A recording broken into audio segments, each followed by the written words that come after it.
आईसाहेब देवाला गेल्या होत्या आणि चटपटीत खायची इच्छा झाली होती, पण आईसाहेबांचं चिप्स खाल्लं. मी निघालो होतो हे कळक घेऊन वावरात. पप्पा बांबूचं कळक रवायचा प्रयत्न करत होतं. मुरमाड रान असल्यामुळे जात नव्हत्या. मग शेवटी हातोडीने ठोकायचा प्रयत्न केला. कळक झाला हाईटपेक्षा मोठा, त्याच्यामुळं घाणाचा गाव काय त्या काळकाव बसतच नव्हता. गोसावळ्याचा वेल पायात अडकायचा म्हणून त्याच्यावर ताण देऊन दगड ठेवला.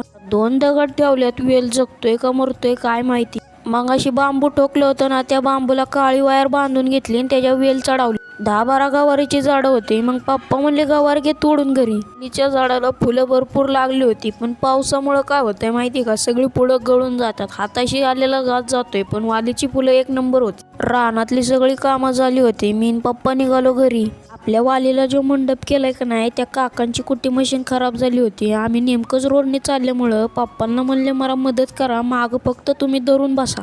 दिवशी रेशन आणलेलं बाचकं उचललं, पप्पांपाशी नेऊन मांडलं. पप्पांनी त्याला चांगलं उपाडलं. ह्या राशनामध्ये एवढं सोंड होतं की घरातल्या धान्याला पक्का गोडा लावून, म्हणून पप्पांना म्हणलं तुम्ही विकून टाका. भावाला म्हणलं अख्खी आळीचा चहा ठेवल्या का, चहा बटराचा नाश्ता केला. एका माणसाचा चहा जास्त झाला होता आणि चहा प्यायला बी माणूस घरात पण नव्हतं, त्याच्यामुळे मी चहा वतून दिला. तो मी निघालो होतो दूध आणायला. आम्हाला करायचा होता एक प्रयोग.